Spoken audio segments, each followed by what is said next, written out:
Hormuz நீரிணை உலகளாவிய எரிசக்தி சந்தைகளில் ஒரு முக்கிய பங்கு வகிக்கிறது.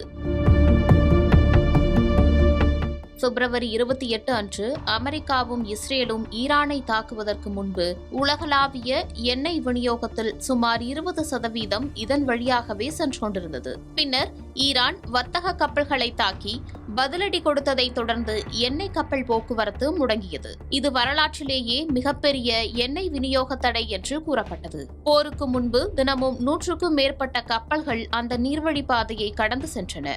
இந்நிலையில் போரை முடிவுக்கு கொண்டு வருவதற்காக அமெரிக்காவுக்கும் ஈரானுக்கும் இடையே புரிந்துணர்வு ஒப்பந்தம் கையெழுத்தானதை தொடர்ந்து ஹார்முஸ் ஜலசந்தியில் சிக்கி தவித்த 11,000க்கும் மேற்பட்ட மாலுமிகளை மீட்கும் பெரிய அளவிலான நடவடிக்கையை ஐக்கிய நாடுகளின் சர்வதேச கடல்சார் அமைப்பு தொடங்கியுள்ளது. ஹார்முஸை மீண்டும் திறப்பதற்காக ஈரானும் அமெரிக்காவும் கையெழுத்திட்ட புரிந்துணர்வு ஒப்பந்தத்தை தொடர்ந்து இந்த வெளியேற்ற திட்டம் செயல்படுத்தப்படுகிறது. ஈரான், ஓமன் பிராந்தியத்தில் உள்ள மற்ற அனைத்து கடலோர நாடுகள் அமெரிக்கா மற்றும் கடல்சார் தொழில்துறை ஆகியவற்றுடன் நெருங்கிய ஒத்துழைப்புடன் இந்த வெளியேற்றம் மேற்கொள்ளப்படும் என சர்வதேச கடல்சார் அமைப்பின் பொதுச் செயலாளர் அர்செனியோ டொமிங்கஸ் தெரிவித்திருக்கிறார்.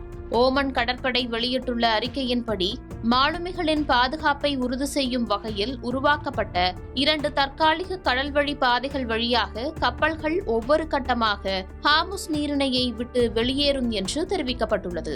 மேலும் முக்கியமான நீர்வழியை மீண்டும் திறக்க உதவுவதற்காக பிரான்ஸ் மற்றும் பிரிட்டன் அமைத்த சர்வதேச கடல்சார் குழுவில் தானும் இணையப் போவதாக டென்மார்க் அறிவித்திருக்கிறது.